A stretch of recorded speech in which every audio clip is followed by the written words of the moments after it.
Um, so, so this is my current plan, and I will freely admit that it is a work in progress. And that is that we will meet outside. It is going to be on the side where the door to the kitchen is. We're not going to meet up in the grass where we did the nativity thing. The primary reason for that is that the ground is pretty uneven, and I'm very concerned about people falling out there. So I'm going to try and I'd really like to be able to make use of the parking lot where the ground is a lot more stable and level. So we're going to do it set up outside of the kitchen. And for the first couple weeks, we'll have the Yee and Linder families lead us with brass. After that, we'll make use of an electronic piano. And for this first Sunday, August 2nd, we are not going to have communion. I think it will be good for us to take one Sunday to kind of get our act together and see if we're comfortable with this and how this works. And assuming that works as anticipated, then we will do it. Then we'll add the Lord's Supper in the following Sunday, or maybe the Sunday after if we have other things we have to figure out. I am pretty comfortable that this is going to work fine. I have met with the musicians and have talked with most all of the elders by now, I think, and I think that we can make this work. Probably one of the things that we will do to help in terms of setup is takedown is ask people if they are able to bring their own chairs. So think of it as a picnic out in the park or something like that. That will help so that we don't have to clean and sanitize all of the chairs afterwards. We will obviously have chairs available for people that don't have them or aren't able to bring their own. So there certainly will be chairs available, and that is no big deal. But if you have chairs, we're going to ask you to bring them along the way. So that's kind of the plan right now for starting next Sunday. It will be at 9 a.m. And I'll entertain a few questions right now on that before we get going to our first Peter study. Does anyone have any questions that I can try to answer for right now? Does that make sense? The bottom line for me was I felt like we are at the point right now where where it's more important for us to meet together than not. And if we're able to do it that way, I think that we need to. My plan is also that we will continue to live stream or record the service as well as Bible class and make those available too. So that will continue. And I anticipate that happening through the end of the year. I see in the chat, what time will Sunday school be? Sunday school / Bible class will be more or less right after. What I'd like to do is I think that the service will be certainly this first week, the service will be less than an hour. And I am expecting that the Bible class will start maybe 10 or 15 minutes after. So 10:15 maybe, something like that. I figure we'll do it. We are going to go from the highest tech version of Bible class that we can do here on Zoom with everybody using their computers to the lowest tech version where everybody is simply there with their Bibles. So we are flexible around here. Now I see a couple hands. Ann, did you have your hand up before? Did I miss you? No. Nope. Okay. Paul Schubring. Mask required? Mm-hmm. Well, I would think so, but that's honestly one of the things that I'm researching this week. All of the point of being outside is that being outside by nature lowers the risk of transmission level. I would presume that we're gonna keep the mask requirement, but I will spend some energy researching that this week, and I expect that others will too. And we can talk about it Thursday night if necessary. Regardless, whatever happens, we will communicate it well in advance. Well, Good Pastor, question. since there's only one service, will it be an unlimited number of people able to come? My plan, a good question. My plan is I have a registration up and open so you can register. The registration is not in order to limit people, but so that we know how many people we think are going to come. I mean, functionally, I think that we could have about as many people as we would expect. It just means the more people we have, the more spread out we're going to be. We're going to have a sound system, and so it will be amplified. So I think that people will be able to hear fine. That's certainly my expectation. But and a part of the trick with this, of course, is I have no idea how many people we'll get. Just none. Sure. It has worked out real well for St. Paul here in Auburn, doing it in their parking lot. Yes. Yeah. And I would say roughly half of the churches in our circuit are doing outdoor services right now, with the other half doing online services like we did this morning. So I would say that it's working pretty well. Heather, you've got your hand up. Will the Bible study be on Zoom, or will we kind of broadcast it in the similar vein as the service?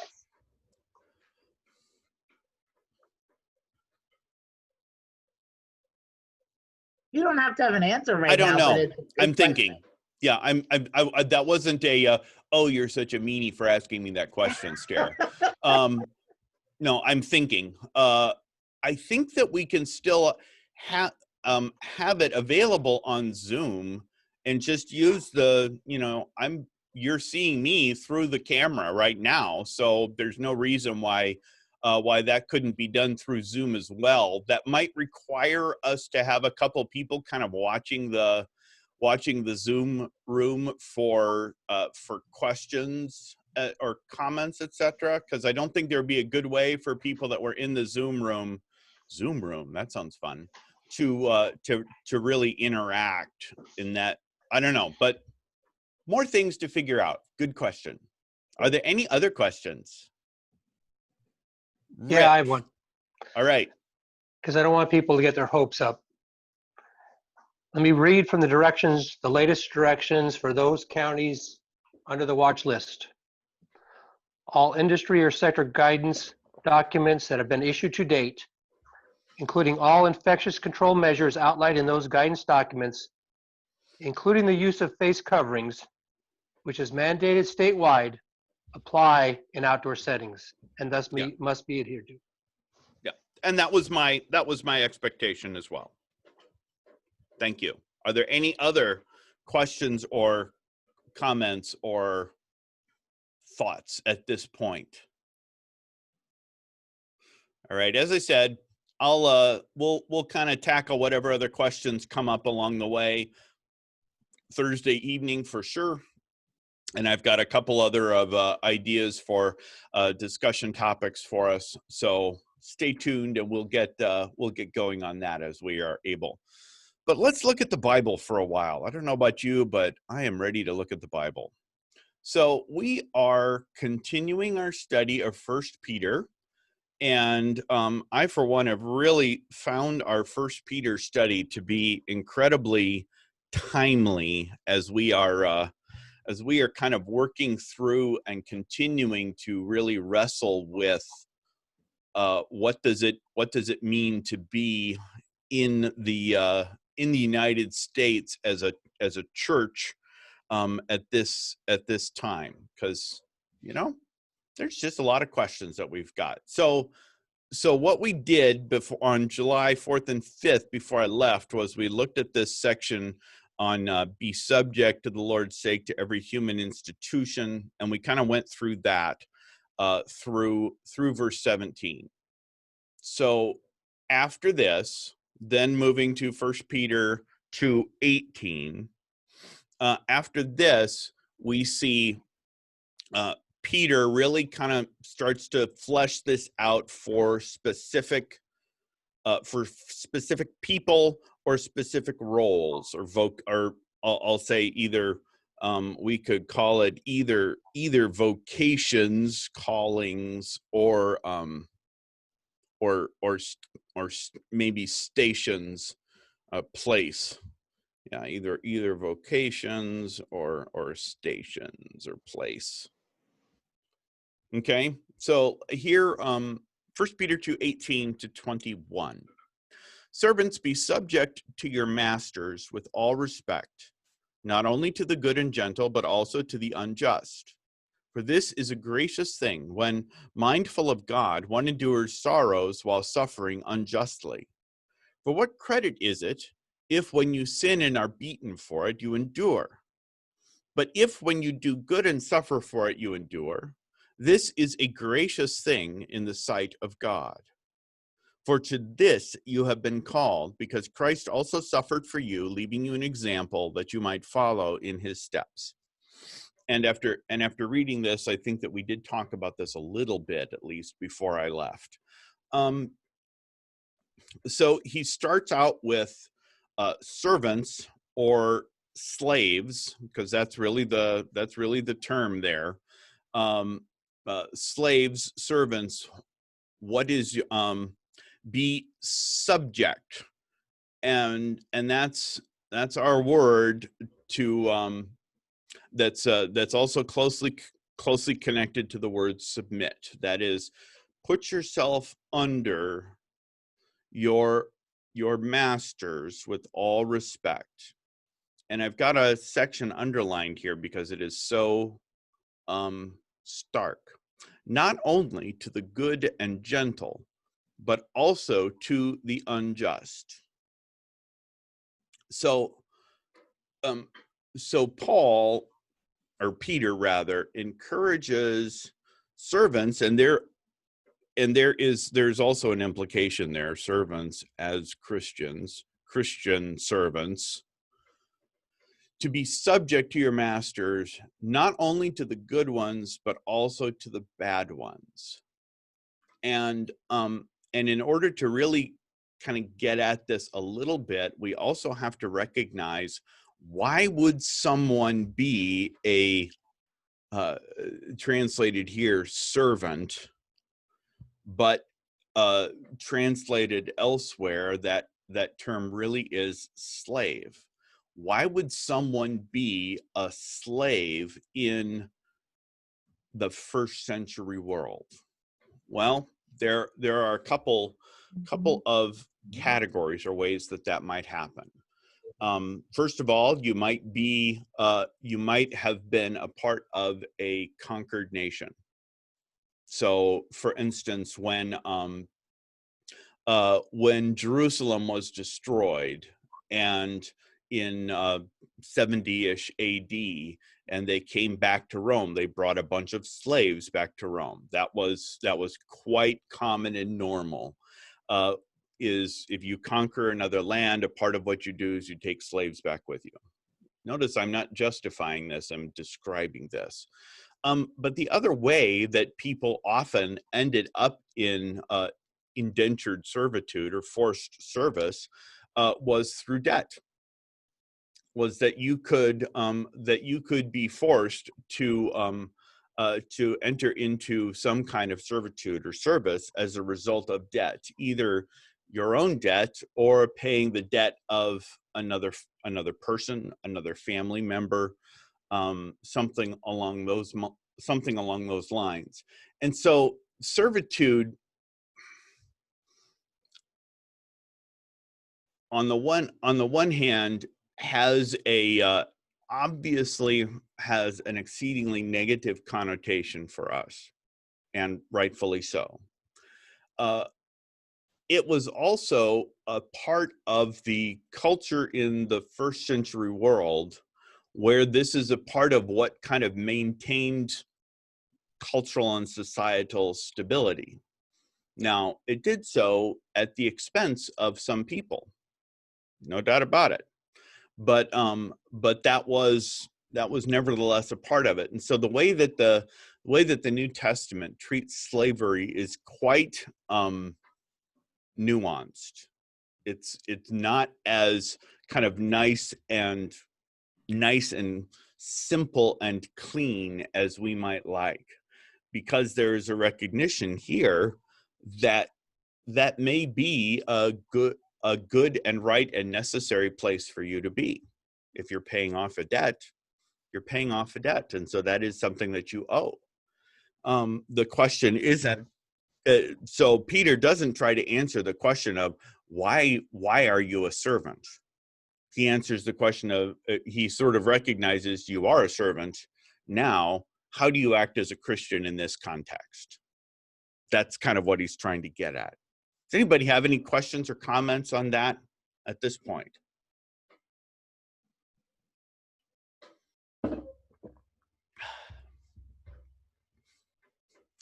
You know how nervous it always makes me when you guys are quiet. All right. Well, I'm gonna keep looking at this then. So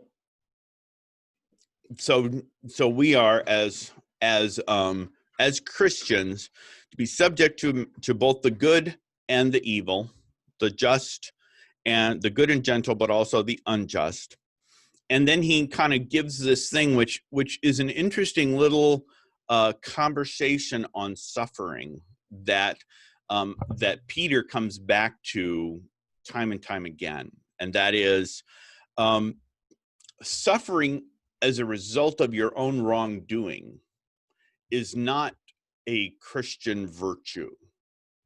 Suffering as a result of our own sinfulness is the consequences of our sin, is the punishment, the earthly punishment for sin, and is not some kind of Christian virtue. It's very easy to equate any kind of suffering in any way with suffering as a Christian, and that is, I would argue, explicitly what Peter is denying here. What credit is it, verse 20, if when you sin and are beaten for it, you endure? So endurance of suffering the punishment for your own wrongdoing isn't a big deal. But if when you do good and suffer for it, you endure, this is a gracious thing in the sight of God. And there we get these two words that are so important and so beautiful. First, the word, that word endure, and this is, Peter loves this word. It's such a powerful word. To endure in the face of hardship means this, being planted like a tree, that I will not be moved no matter what may happen to me.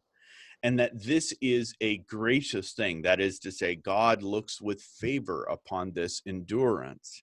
For to this you have been called. To what? To endure hardship for the sake of doing good. Why? Because that is precisely what Jesus does. Jesus himself suffers for doing good. And as a result of that, God commends him along the way. I have a question in the chat about what is the word for endure. Let's go look it up, shall we? That's no problem. That way I don't have to to make it up, because that would be silly. All right, there it is. Endure, hypomeno. Yeah. Hypomenete. Yeah, to endure, to remain, to wait upon, that kind of thing. So that's a very good, it's a good picture there, I think. Thank you. Other questions or comments on this?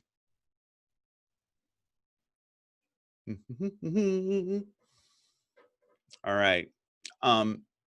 One more piece from that is that last verse. Christ also suffered for you, leaving you an example so that you might follow in his steps. So Christ suffered for you is one part. This is an indication of what Christ himself has done. Okay. Hypomeno, you got it, Heather. And then he leaves us an example. That is, he kind of shows us how it is done so that you might follow in his steps. And anytime you see the word follow, that's the word disciple.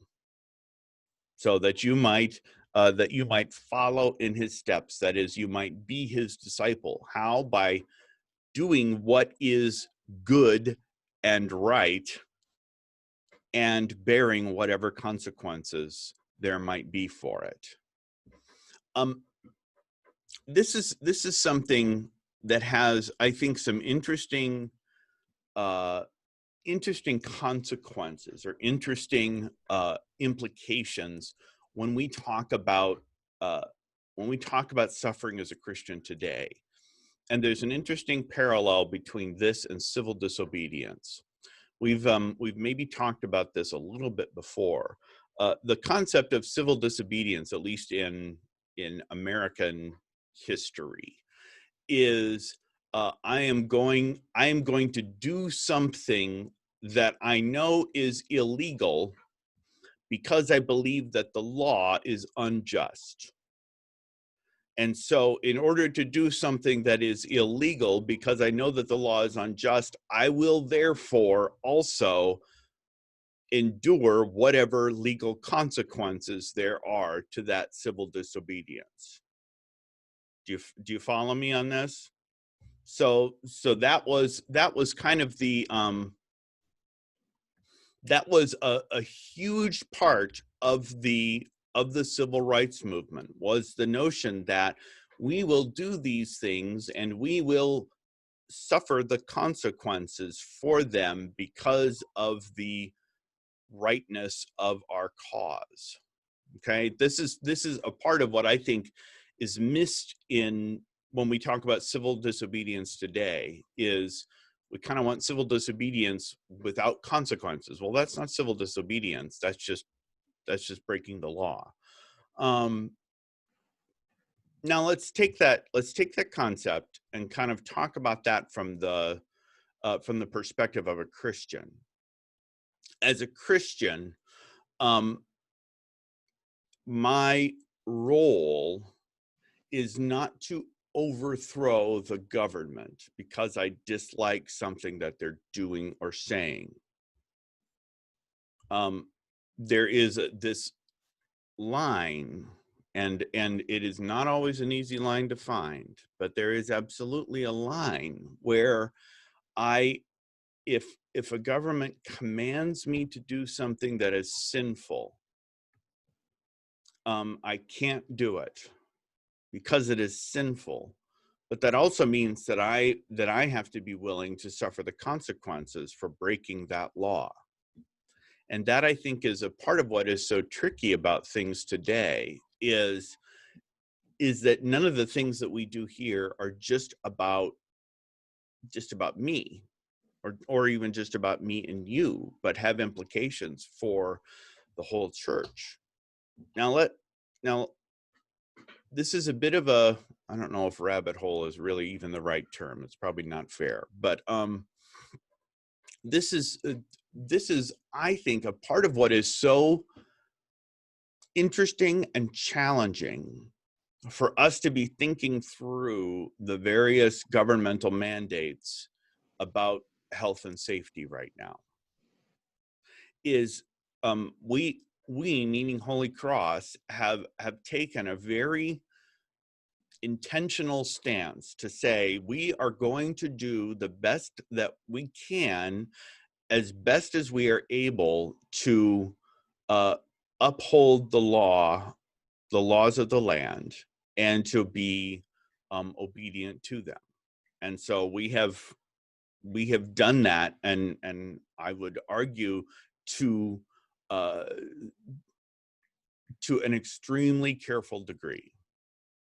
And what I personally might want to do, or what you personally might want to do, may be a little bit different than than that. But that is what we as a congregation have done.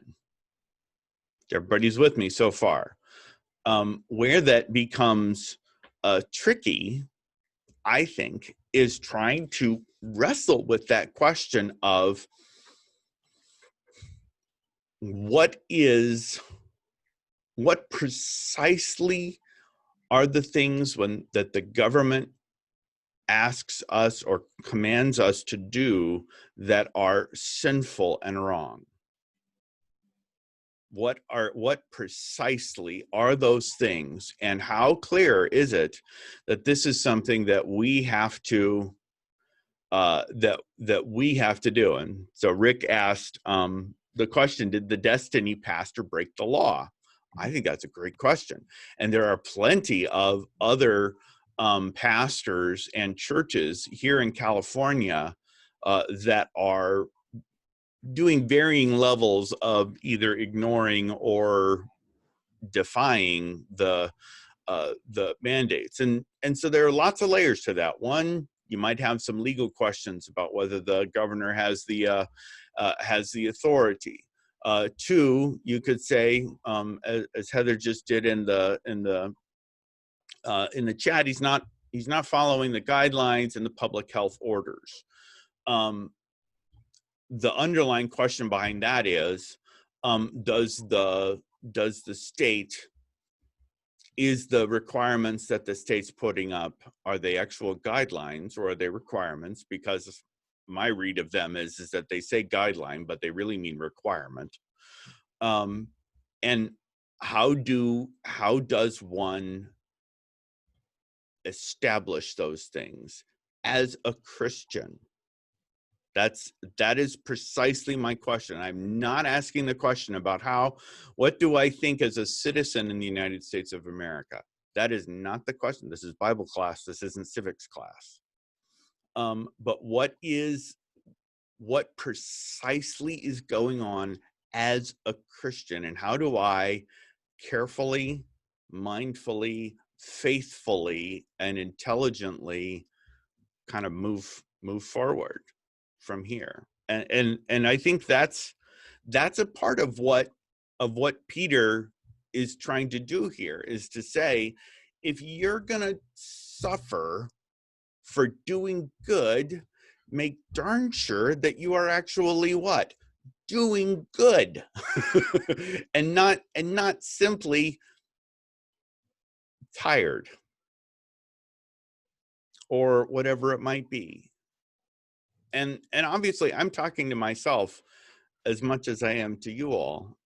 Believe me when I say I am so tired of masks and of social distancing and of everything. That is not that is not under question. But I do think that there is something we really have to wrestle with, is, am I actually talking about saying what I am doing is good and right and even necessary, and am I willing to deal with the consequences as a result of it? That's all. Anybody have any questions on that? I cracked myself up.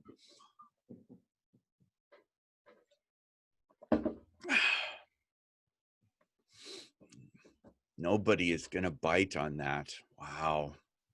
You guys are so, yes, Pastor Fro.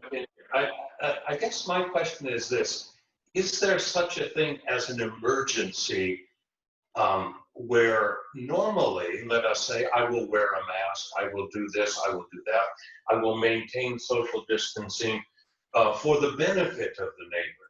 What about the neighbor who may be near death? For you as a pastor, wrestle through that one for us a little bit, because there are eternal consequences, because we certainly know Satan is going to be at the bedside. Sure. I think that's a great question. So the question, just to repeat it back and make sure I understand it, is are there instances or circumstances where the need for care, I'll put it that way, pastoral care for an individual may trump, I hesitate to use that word, but I will, may trump what the guidelines are. And and there are some very concrete examples. We can think of things like, okay, Carol Fabian is having surgery on Wednesday. So do I, and I'm hoping to go visit her before she has surgery. I don't know where. It'll probably have to be at her house, because I probably won't be allowed to be in pre-surgery with her. That's my guess. But there are certainly more than a few cases. I don't know if you remember a couple months ago, maybe a month and a half ago, when Tanya Lang's mother died. That was kind of a super tragic case where I was able to see her once, and then on the day that she died, I tried 3 times to get in and see her, and it was just this ridiculous rigmarole where it was one nurse on the floor said yes, the other one said no, then a doctor came in and kind of weighed in, and it was just a ridiculous roundabout. I never did see her. And in a case like that, I didn't have a choice. It's not like I could physically go in and, okay, well, I'm the big bad pastor, I'm going to go see this person, whether you like it or not. I'm not going to do that. But yeah, those are very tough ones. And again, asking that question of necessary. Necessary is a big word. Is it necessary for me to not wear a mask in order to give pastoral care? Most cases, no. I think that I can do most everything that I do with a mask on. I don't wear a mask when I'm actually public speaking, leading the liturgy, which is actually in the guideline that is allowed. But while I'm distributing communion, I wear a mask. So yeah, those are all good and tough questions. And again, when I go out and do these things, I am there representing God, but I'm also there representing you. I'm the pastor at Holy Cross. I'm not an independent pastor agent going out and doing things. And so how I try to answer those questions is reflective of Holy Cross Lutheran Church, for good or ill, hopefully good. No, it's a good question. Any more questions or comments at this point in time? Thoughts?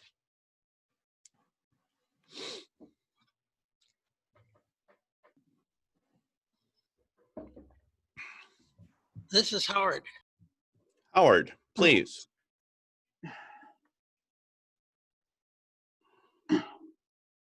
Ouch.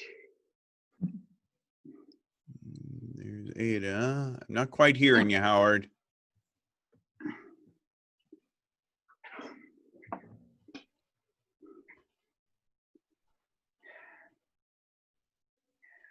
No, I'm not hearing you, Howard. Where'd you Now, go? should be back There on. you go. All right, there you go. Okay, so when you have this business of servants and masters, Mm-hmm. you can be on both sides, but not at the same time. And for instance, in our Constitution, we, the people, are the masters, and those elected are the servants. Right? And the servants don't always think that way. They sometimes think that they're the masters, and it goes the Right. other way around. Right. But after they're elected, then it's reversed. those elected people, God expects us to obey them, and we're the servants. Yep. So you have to understand you can be on both sides. But the main thing about that is that as Christians, we're always going to be persecuted, because Sure. Jesus said that you can imagine what they're going to do to you after you see what they did to Jesus. Right. So Right. there you have it. So it is Yep. a complex thing. And all Well, we can and- do is pray for wisdom to know And how I'm to really, handle it. and I'm really glad you bring this up, Howard. Thank you. And because it reminds me of the language that we read when we were studying Ephesians in our male and female study. That whole section in Ephesians 4 and 5 begins with submit to one another out of love for Christ. That there is always this sense of mutual submission and mutual subjection. And subject, the concept of, and the word subject is kind of a misused word today, so we don't use it very often. But that idea that, okay, sometimes I'm the master, sometimes I am the servant, but regardless of what vocation I'm in or relationship I'm in at a time, I am still to do what is good and right and virtuous. That never changes. What I may do specifically may change depending on the vocation, but the fact is that is how I am to behave. All right, Rick, and then Pastor Fro. Yeah, it seems like these restrictions have gone on too long, and the longer they go on, the more and more we can realize and understand that it's mostly not necessary. I can't imagine that we need to be in. You're breaking up, did Rick. and Okay. talk about our freedom of religion. We have a freedom of religion, and I think it's going to be up to us and other churches to back it. Well, and that is why, thank you, Rick, I appreciate it.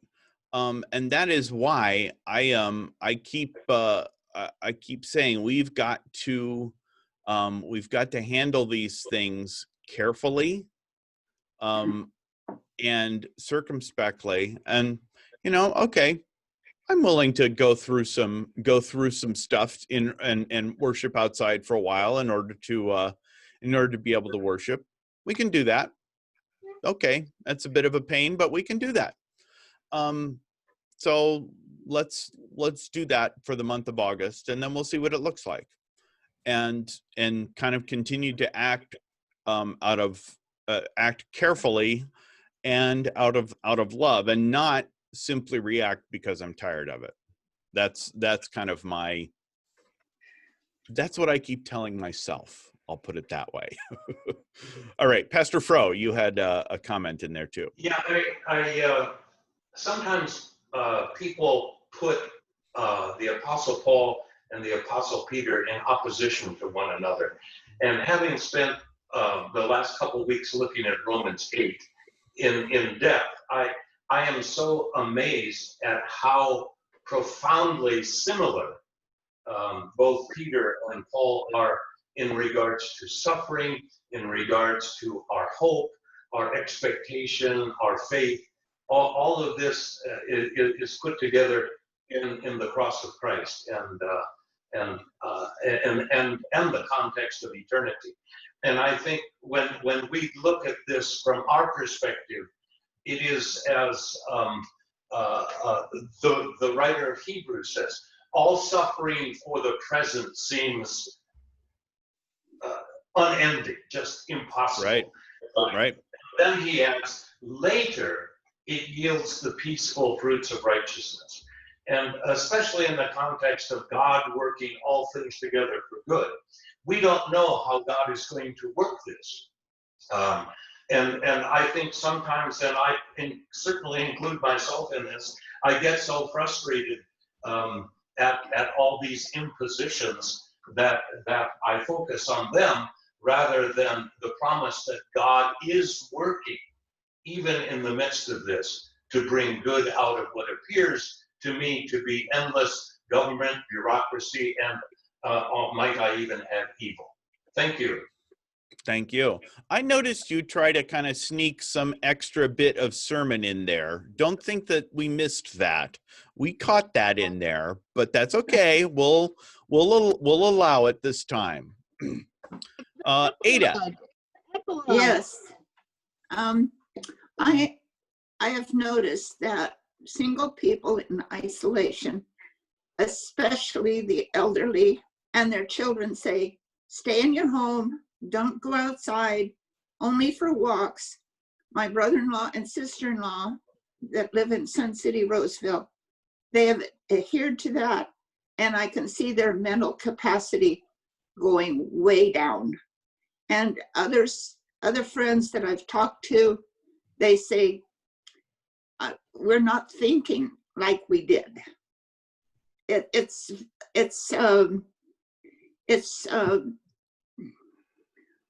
affecting our mental capacity to be isolated like this.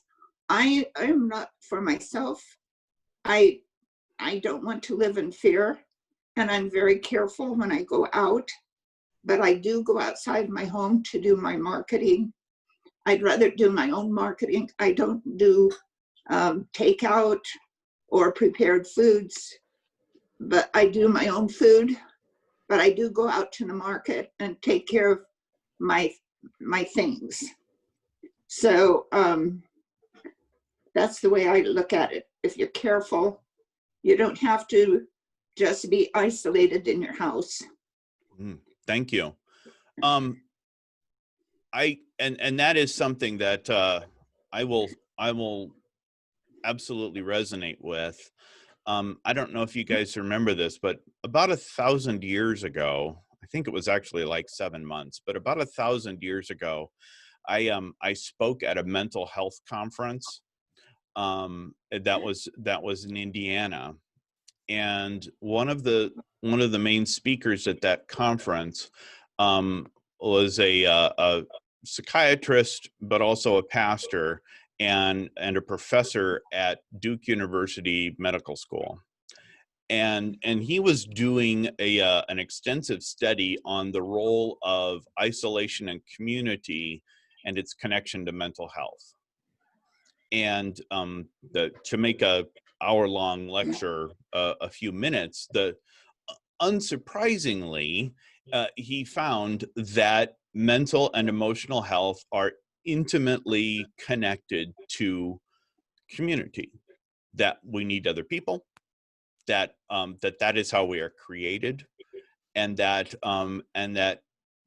a part of how we have come to treat mental illness in the United States is by stigmatizing and isolating, which actually exacerbates things. Now we're in the middle of kind of a social experiment where everybody is isolating to one degree or another. And it should be no surprise to anyone that is having negative impacts on mental, physical, emotional, and spiritual health for people. But that is a very, very hard thing to try and measure and kind of quantify. And so that's a big part of what makes it difficult. Yeah, very good point. Thank you very much, Ada. I'm just looking in the chat room. Rick says it's really not just a matter of being tired of it. It may be up to us to stand up for the freedom of religion. Politics remain the underlying reason for this persecution of Christians. I don't think that you're wrong on that, Rick. I don't. And maybe this is just my own kind of a Lutheran reservedness. I freely admit that that's possible. I I am very, very hesitant to kind of fall on swords and to kind of go to war over things unless it is really clear that that's what's necessary. My tune may change on that in the weeks and months to come. Proverbs 27, as iron sharpens iron, so a person sharpens the mind of their friend. Amen to that. There we get a nice community thing. Heather observes, wait, how are we being persecuted? And of course, persecuted is a very loaded word, isn't it? I don't believe that anyone is having the screws put to their thumbs or anything to that effect. I would think that the accusation would be that the restrictions that are being put on churches are being put on discriminately, and that, for instance, the right to public protest is not curtailed, whereas the right to worship is. I think that would be the argument, or at least a part of the argument.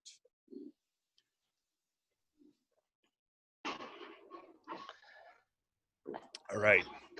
I know that that's Pastor. all. Yeah, Rick. I guess a couple comments. One, it was interesting that in the last order, public protest was actually included in the list of non-allowable activities. Whether or not they're going to enforce it, who knows? Right. But again, the problem comes, and as you know, we have spent a lot of time wrestling with this question. And ultimately, the government has not told us we cannot worship. They've told us we can worship in a situation we don't like. And that's an entirely different and more problematic issue for us. At what point does it become so restrictive we decide that the order is that we can't worship? I mean, certainly they're very careful at wording all their orders that they're not doing away with worship. You just have to do it and jump on one leg and clap your hands. Which is not how Lutherans worship, just for the record. Yeah, which makes it very difficult. But again, it's hard, as we've struggled with this, to say that the government has told us we can't worship. They haven't said that. Yeah. Well, and it is, yeah, I agree, obviously. And that is really the dilemma with this whole thing, is how do we kind of hold that together and say, all right, this is persecution, this isn't persecution. I guarantee you that us worshiping outside is going to prevent somebody from coming to church. I don't know how, but it will. Maybe heat, maybe sun, maybe, wind, pollen in the air, somebody. So it will prevent someone from worshiping. Saying you can worship as much as you want online is basically saying that only people that have money can worship, because you have to have the right equipment and you have to have an internet connection and all of these sort of things. So those are restrictions that are saying that some people can and others can't worship. And I recognize that. And we have to recognize that. And that's why it's important, in my opinion, for us to, one, be clear on what we're doing and why we're doing it. And two, to try to make accommodations for people as much as humanly possible. So if this week somebody comes to me and says, I can't worship outside because of this, this, and this, then I'm going to try to figure out a way that they can. I might succeed. I might fail horribly. I might not be able to. I don't know. But honestly, that is the case every single week. Regardless of whether we're under COVID restrictions or not. There are always people that can't come because of some reason, and we try to care for them as best as we are able along the way. All right. I know that we could talk about this till the cows come home, and we have people that literally have cows, so we could even hear when the cows come home. and I don't want to do that, but I do want to continue on a little bit here because Peter continues these sort of specific areas, and he does it next with one. Well, we've got to get through these verses first. So let's look at 1 Peter 2, beginning at verse 22. Jesus, committed no sin, neither was deceit found in his mouth. When he was reviled, he did not revile in return. When he suffered, he did not threaten, but continued entrusting himself to him who judges justly. He himself bore our sins in his body on the tree, that we might die to sin and live to righteousness. By his wounds you have been healed. For you were straying like sheep, but have now returned to the shepherd and overseer of your souls. So those are verses that we know very, very well. There's a lot of allusions and kind of overtones to both the Psalms and to the suffering servant in Isaiah. I want to highlight two words there from verse 25, though, and that is the word shepherd and the word overseer. Okay, the word shepherd there is just what it says. Poimeia is simply the word that is the one who watches the sheep. So there's no there's no kind of surprise or unusualness in that word. We get that word throughout the scriptures, and that word is the word pastor in Latin. So that's where we as Lutherans get and kind of use the term to refer to those who provide spiritual care for them, pastor. The other one is translated overseer here. Now, does anyone have any other translation available to them? And if so, what other words do you see used besides overseer? Does anybody have something other than overseer? King James, Patty says in the chat, the old King James has the word bishop. Yep. Anything else? I'm not seeing anybody else. That is, bishop is usually how that word is translated, and it is the word episkopos. Isn't that a fun word? Say that fast 3 times. Episkopos. Like the word Episcopalian, for instance, comes from that word. Now, what's interesting about this word episkopos is that what it literally means, overseer, isn't really any better than bishop in terms of helping us to get at what it means. What the word means is visitor. One who goes and seeks out and finds and cares for his people. That's what the word means, is visitor. And it's a fascinating thing because it points us to the fact that pastoral care involves actual contact with people. Yeah, Heather says another one has protector. And you're going to get language like that, but I would argue that visitor is probably the most literal of a translation there, which I think is pretty cool. So and notice that it is Jesus who is the shepherd and visitor of our souls. Pastor, Yes. in the Amplified and the New American Standard, it uses the words shepherd and guardian of your soul. Yep. You get that idea. Overseer, protector, guardian, all of those kind of get the same, getting at the same nuance, that this person is there to watch over and to care for someone. I like guardian too. Guardian's pretty good. Because you can't guard somebody if you're not there. Right? That's the implication there. Anybody else? All right, we are out of time, my friends. Where we will start at chapter 3 next week. And next week we are going to do this in person, live, and in the parking lot of church. And it's going to be fun. And I look forward to seeing all of you there. If you are able to come to Table Talk Thursday night, once again, I hope you can. That would be wonderful. And with that, we close with the benediction. The grace of our Lord Jesus Christ and the love of God and the fellowship of the Holy Spirit be with you all. Amen. Amen. Thank you. Thank you, everybody.